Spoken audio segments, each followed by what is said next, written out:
Hey, you girls like video games, right? Duh. And you like Sonic the Hedgehog, don't you? Yeah. And you both love TTRPGs. When she isn't getting me killed. That was one time. A Bandcamp. Wait, what? I don't get it. Good. Anyway, you both love conventions. Yeah! Sonic Fan Fest is back. This time, they're heading to the Future Inn, Cardiff Bay on the 20th of June 2026 for a special Sonic birthday bash, with special guests including Breton Boy, Sonic Paradox, Ferran Rodriguez, Dring Kitu, and TJ Davis. But listeners of this podcast will be most interested to know that the whole of the My Daughter's Keeper team will be there to run Sonic the Hedgehog Battle at the Bot Factory, a Sonic Satam-based Groton homebrew. So come, enjoy as we perform a live experience on stage. Tickets are available from Eventbrite. All the information is in the link and description. Please do check it out and come join us to celebrate the 35th birthday of the Little Blue Menace. Can you feel the sunshine? No, absolutely not. I'm not paying royalties. Stop that right now. It's Patreon shout-out time. This goes out to Karen Morgan and Daniel Gregory. Thank you very much for your continued support. And if you'd like to get in on this action, then go over to patreon.com/My Daughter's Keeper. You'll be able to find out all the goodies that are over there. And as always, you'll find out more at the end of the episode. But right now, let's get into the adventure. My Daughter's Keeper presents Dark Lullaby, part of the Scions of the Dark Goddess campaign, a 7th edition modern Call of Cthulhu scenario by Ruben Calante and Enrique Camino. Episode 2.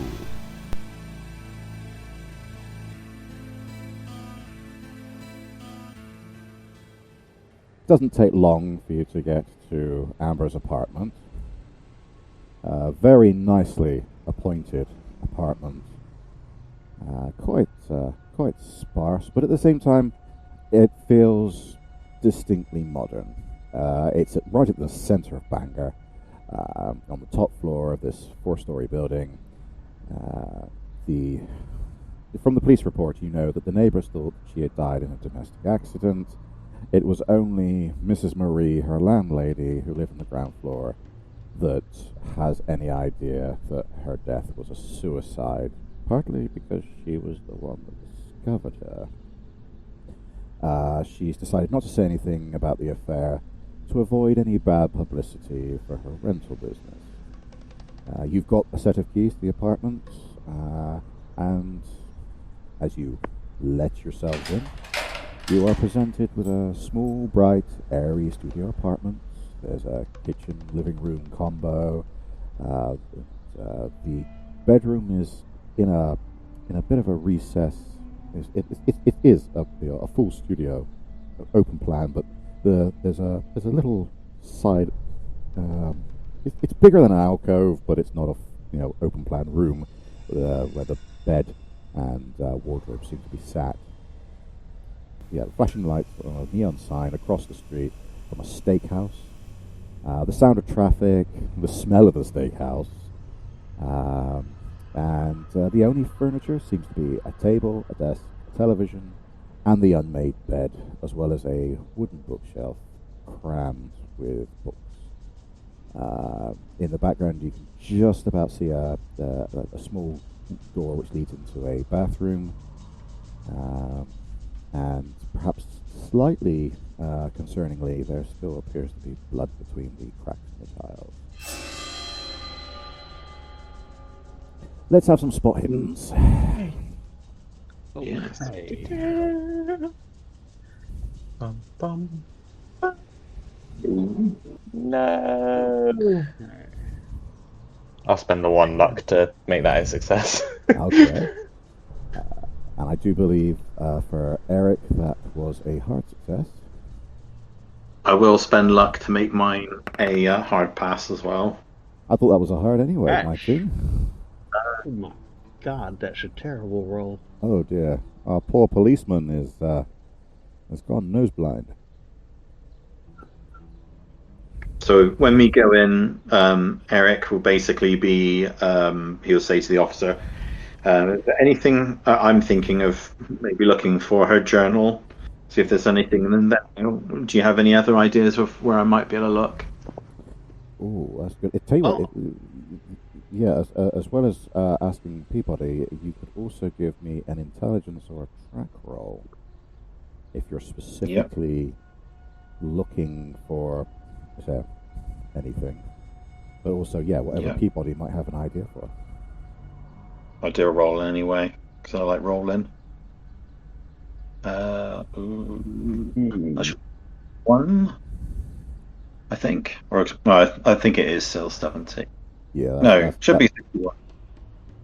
Because there's no... Because 00 is nothing, is that right? On a D10? 00 would be... this dice roller isn't as good as it should be. Make that 60. Yeah. So that's just a normal pass then. Okay. Right, so it's just the two of you. Well, that's a very good pass on my education roll, or my intelligence roll. So, where stuff would be. So a journal would be a good place to start, but also the kinds of books that she was reading. Good idea to look at her library and see what her interests were lying towards. So that would be, whatever is most prevalent, what's on her desk would be what she was most recently looking at, and what she was most recently looking into. I should probably be looking into that, because she has been asking me for some historical advice since the summer, and so some of these books might be things that I have suggested to her that she's gone out and actually managed to get. So well, you have a look, miss. I'll have a quick little look through her bookshelves and desk to see if I recognize any of the books. Well, seeing as you all seem to be making a beeline towards that desk, we'll deal with that secondly. But certainly the bookshelf. Start with the bookshelves. Yeah, the bookshelf is very prominent. Carmen, Cameron, whatever, is going to actually go over while they're looking at the books in the work desk. I'm going to go and have a look at the bed. Ooh, okay, that makes sense. I'm going to go and have a look specifically with the intention of trying to determine whether it has been slept in by a single person or by a couple most recently. Well, I can get that out of the way for you quite easily. The bed is a little bit of a mess. There appears to be a small pile of letters that have been dumped at the foot of the bed. It looks like one particularly messy person sleeps in this bed. The pillows, although they are spread right across, there's a definite appearance that on one side, on the right hand side, there's definitely a depression in the pillow, more so than there is on the left side. But you get the impression that maybe this is someone who sleeps on both sides. But the pile of mail that you can see, from the police report that the landlady had been asked about these, and she said that she had been picking up Amber's mail while she was away, and she had a standing arrangement to leave her mail somewhere in the apartment. After the visit from the police, she left everything as she had collected it, and apparently she just left it on the bed. Do you wish to have a look through the mail? I will start to plop myself down on the edge of the bed and start reading her mail. Yes. Right, so I will just send you particularly nosy detective. I will send you what is important there, and whilst you're reading through that, I will deal with what everybody else sees. Right, let's get back to the desk and bookcase. As we're going through the bookcase, one of the things Eric will say it's like, oh, anything in particular with, just get the link up here. St. Paul. She kept talking about some misty town. I don't know if that's at the background of the image. It's supposed to be a seaside or the sea. But No, I she don't kept talking about some village or a church, St. Paul being built. Yeah, she was at the start of the summer. She started asking me about a very weird, specific place. Kind of, it seems the same as what you're saying, to be honest. And so I've just been trying to give her some recommendations after, well, based off of the details that she gave me, which I was surprised at how much detail she had for a place that she didn't know the name of. She must have been just meeting someone there, had a very strong description, or maybe she's got a book that she's read and she just forgot about it. That's my explanation of it. And he's still looking through to try and find her diary or anything that resembles a diary and go through it. The books on the shelves are not in any particular kind of order. You can find books related to motherhood and pregnancy, a couple of volumes on dream interpretation, several guides to churches and monasteries of North America, and flicking through, you do notice that one of them is titled A Guide to Chapels and Churches of Maine. There are a number of post-it notes, fluorescent coloured post-it notes stuck into the pages. There is a particularly well indicated page which seems to concern a St. Paul's Church in Austin, Maine, which is in the extreme north of the state. Well, it's on the border with Quebec into Canada. And on the page appears to be a picture of a church, which, if Eric pulls out his phone to compare, it's the same damn church. That same clapboard church that was in the photograph. Indeed. Perhaps if Kody is heading over towards the desk, having noticed that Eric's taken a great deal of interest in the book and doesn't seem to be in any hurry to release it. You very quickly, it doesn't take much of a look, you do notice that there is another post-it note which appears to have fallen just off of the desk. It's just poking out. It's clean, it's tidy. There's nothing obvious here. And apart from, it's funny because apart from the desk and what you can see into the bathroom, the rest of the apartment is incredibly untidy and even a little dusty. But the desk area and the little bit of floor towards the bathroom all appear to be clear.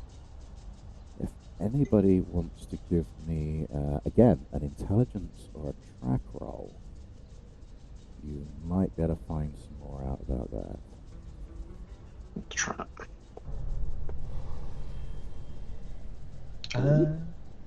I think I might actually be a bit more distracted by this note and looking into any historical or occult/mythological things that it might remind me of. Oh yeah, you can give me it'll either be a hard history roll or an occult roll. That's an extreme, either one. Oh, wow.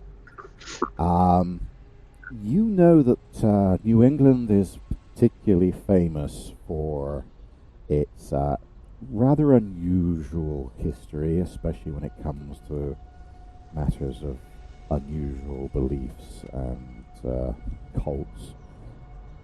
This does ring a faint bell, something to do with the northern part of the state, and Yeah, there's you have a vague memory, but it's not quite coming back to you. It's definitely it's something to do with the church. Yes, St. Paul's. That rings a bell. Ever since Amber mentioned it to you, you've been desperately trying to remember what it was you know about it. It rings some distant bell, and now it's clanging a little bit louder. But you've only got the outline of an idea. And this is kind of helping to draw the shape of it. Okay, perhaps there is some old worship or ancient cult to do with that part of the state. Okay, so this is something to look into. What's that, Kody? Well, I think I would hand the note to Okay, I'll share that into the group chat. E. That's shared into the main channel for everyone to read. I just can't remember the exact. Can't remember if it's folklore or mythos in this area. It's something to do with the northern half of this state, and coincidentally, I believe it would be related to the St. Paul Church or St. Pauli Church, whichever one it is. I can't remember. The St. Paul's Church.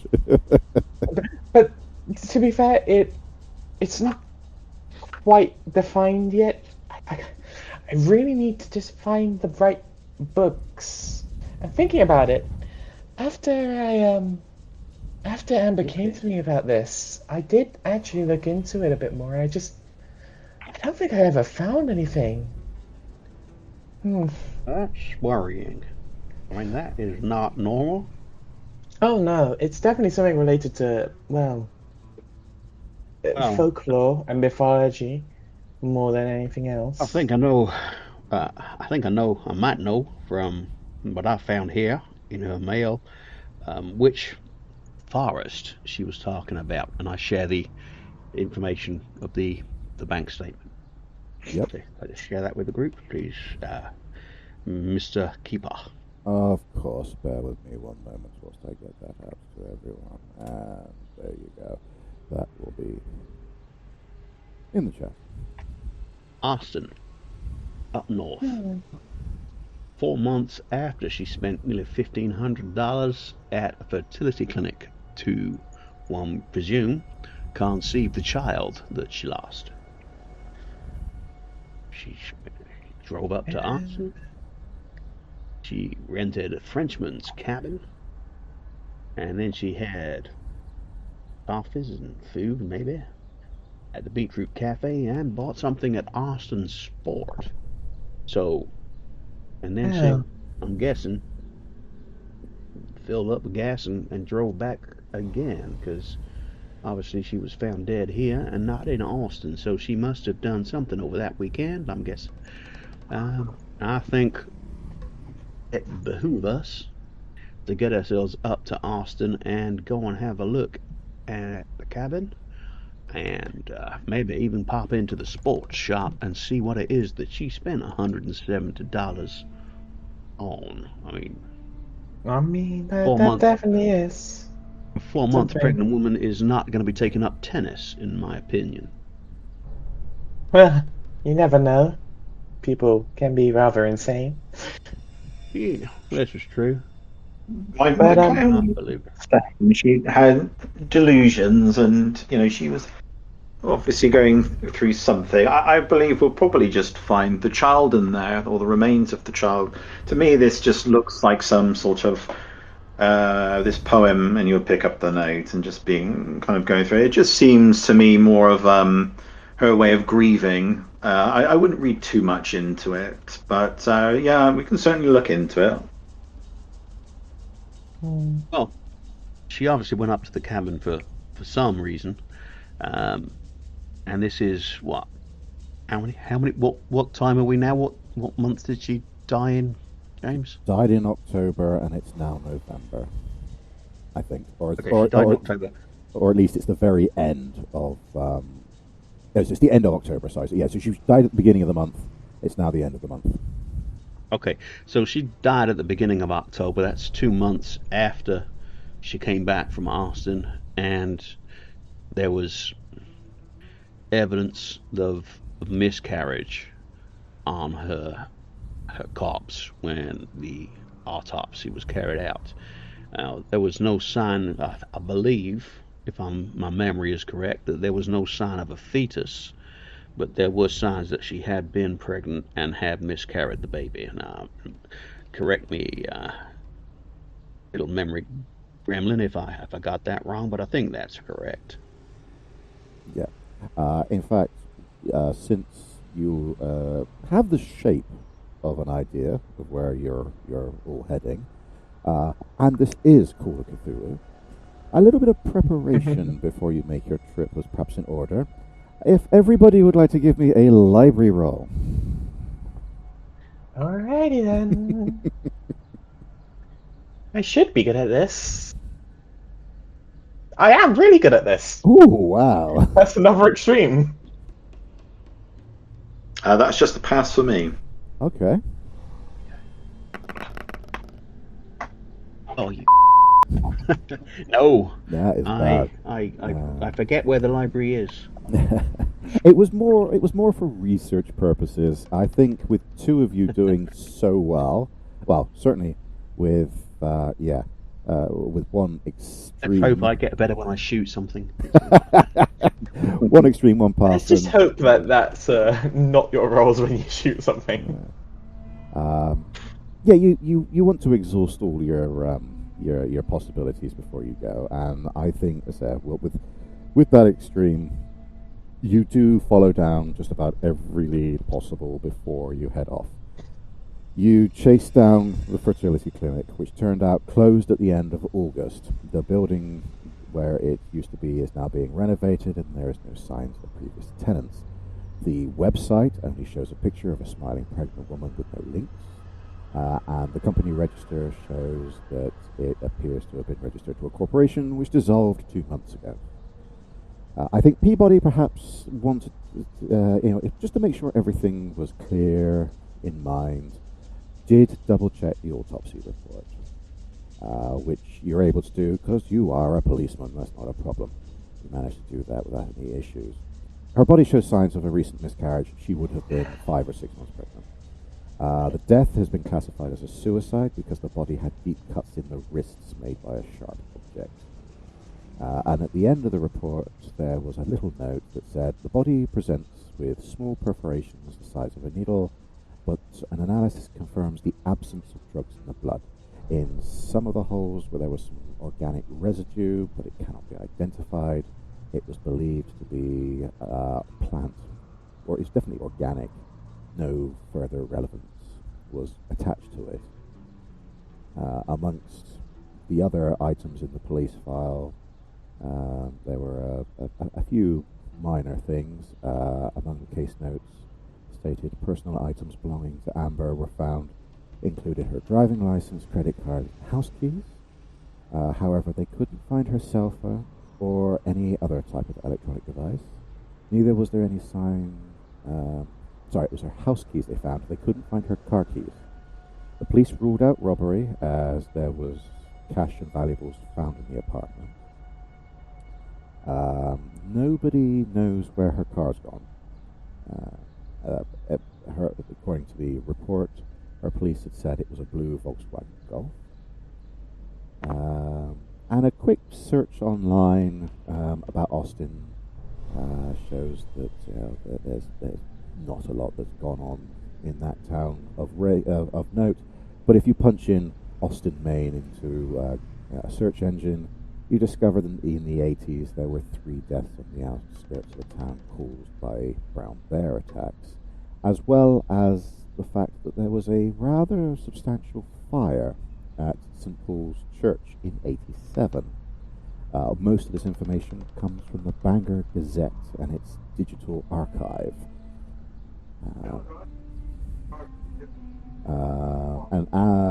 And also, according to the information that came from Amber's employer, she had quit her job on the 1st of August without any explanation.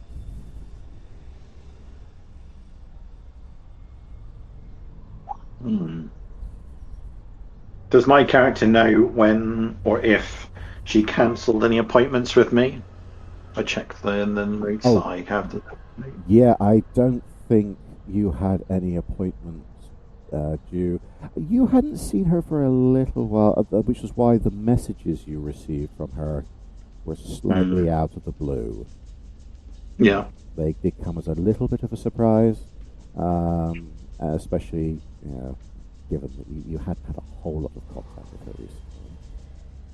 I would note to everybody that when she messaged me on August the 7th, that was on the receipt Beetroot Cafe in Austin and the Sport Center, wherever she went to. So those are two places that correlate from when she messaged me.